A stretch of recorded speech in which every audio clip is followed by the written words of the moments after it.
یا ایھا الذین آمنوا اذکروا اللہ ذکرا کثیرا صدق اللہ العظیم صدق رسولہ النبی الکریم ونحن علی ذلک لمن الشاہدین والشاکرین والحمد للہ رب العالمین۔ میرے عزیز دوستوں اور بزرگوں، اللہ تبارک و تعالی نے ہم سب انسانوں کو بنایا، اور اللہ تبارک و تعالی نے بنانے کے بعد ہم سب انسانوں کی چاہتوں کو خریدا ہے۔ کسی کتاب میں پڑھا تھا کہ وہ چیز بتاؤ کہ بنانے والے نے بنا کر کے خود اس چیز کو خرید لیا، تو وہ کیا ہے؟ انسان ہے۔ ان اللہ اشتری من المؤمنین انفسهم واموالهم بان لهم الجنہ، اللہ تعالیٰ نے ایمان والوں سے ان کا نفس، ان کے مالوں کو خرید لیا ہے، اس کے بدلے میں اللہ تبارک و تعالیٰ انہیں جنت دیں گے۔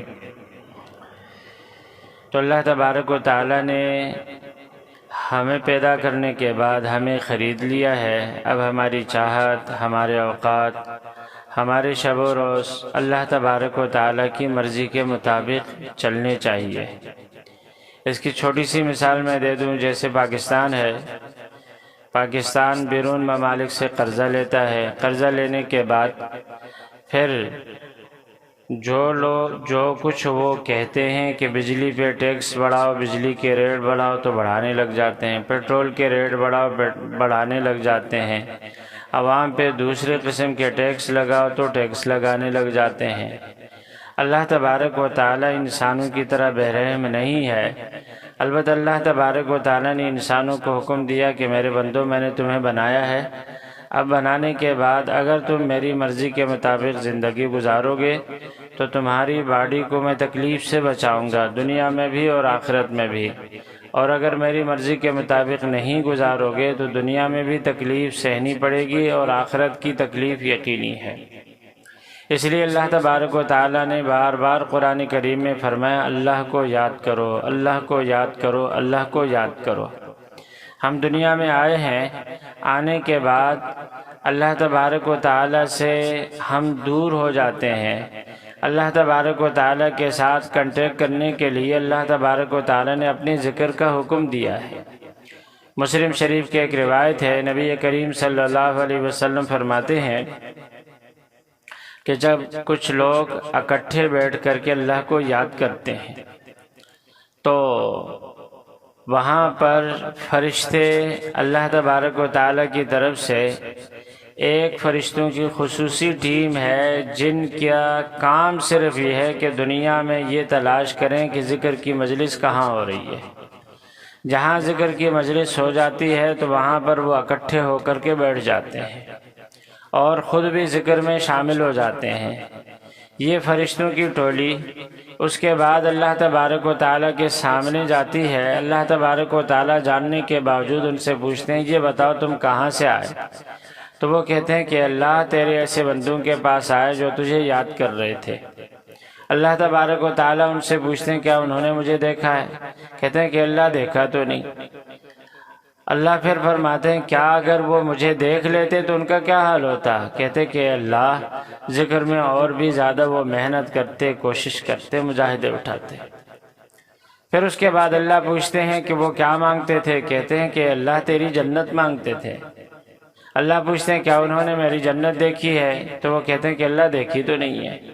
پھر اللہ پوچھتے ہیں، اگر جنت دیکھی ہوتی تو کیا ہوتا، کیا کرتے؟ کہتے ہیں کہ اللہ اگر انہوں نے جنت دیکھی ہوتی نا تو ہمیشہ یہ جنت ہی مانگتے رہتے اور زیادہ مانگ لیتے۔ اچھا، اور وہ کیا کرتے تھے؟ کہ اللہ تیرے جہنم کی آگ سے وہ پناہ مانگتے تھے۔ اللہ پوچھتے ہیں، کیا انہوں نے میری جہنم دیکھی ہے، آگ دیکھی ہے؟ تو کہتے ہیں کہ اللہ دیکھی تو نہیں ہے۔ پھر اللہ پوچھتے ہیں، اگر وہ دیکھ لیتے تو کیا ہوتا؟ کہ اللہ اور زیادہ زور و شور سے تیری جہنم سے پناہ مانگ لیتے۔ اللہ تبارک و تعالیٰ پھر اس پہ خوش ہو کے فرماتے ہیں کہ جاؤ تم لوگ گواہ رہو، میں نے ان کو بخش دیا جو انہوں نے مانگا میں نے وہ ان کو دے دیا، جس چیز سے انہوں نے پناہ مانگی میں نے اس چیز سے ان کو بچانے کا فیصلہ کر لیا۔ فرشتے کہتے ہیں کہ اللہ، وہ سب کے سب ذکر کرنے کی نیت سے نہیں بیٹھے تھے، ان میں سے ایک آدمی ان ذاکرین میں سے کسی کے پاس کام تھا تو وہ اس انتظار میں تھا کہ یہ فارغ ہو جائے میں اپنا کام کر لوں، وہ ذکر شکر فکر کے لیے نہیں آیا ہوا تھا، وہ تو اپنے کام سے آیا تھا۔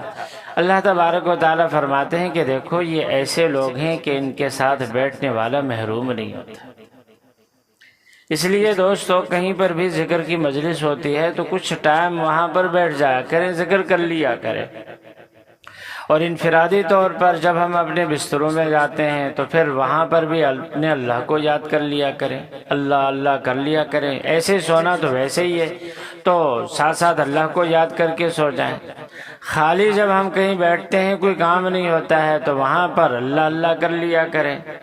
جتنا ہم ذکر کریں گے اتنا اللہ تبارک و تعالیٰ کے مقرب بن جائیں گے۔ ایک حدیث میں ہے کہ جب جنتی جنت میں جائیں گے تو ایک چیز کی ان کو ہمیشہ حسرت رہے گی، وہ کیا؟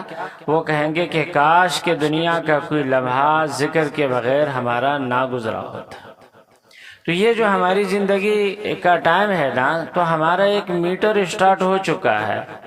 ہم چاہے غافل ہو کر کے اپنی زندگی گزاریں، چاہے مصروف کر کے اپنی زندگی گزاریں۔ جس طرح سے گھڑی کی کانٹے والی گھڑی کی سوئی ٹک ٹک کر رہی ہوتی ہے، اسی طرح سے ہر ٹک ٹک ہماری زندگی کے ایک ٹک ٹک کو ختم کر رہا ہوتا ہے۔ سال گزر جاتا ہے تو لوگ خوش ہو جاتے ہیں، بھئی سال گرا ہو گیا ہے۔ سال گرا نہیں ہوا ہے، سال گر گیا ہے۔ ہم اگر 60 سال لے کر کے آئے تھے، 25ویں سال گرا ہے، تو اس کا مطلب یہ ہے کہ 60 میں سے 25 گئے، نیچے 35 رہ گئے،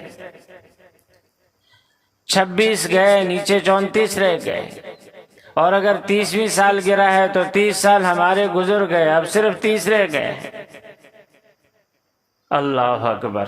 تو بہرحال یہ ہے، جو بھی ہماری زندگی کا لمحہ آگے گزرتا ہے تو ہم اپنی موت کے قریب ہو جاتے ہیں، قبر کے قریب ہو جاتے ہیں، اللہ کے قریب ہو جاتے ہیں۔ تو اپنی اوقات کو قیمتی بنانے کے لیے ہم ذکر کر لیا کریں۔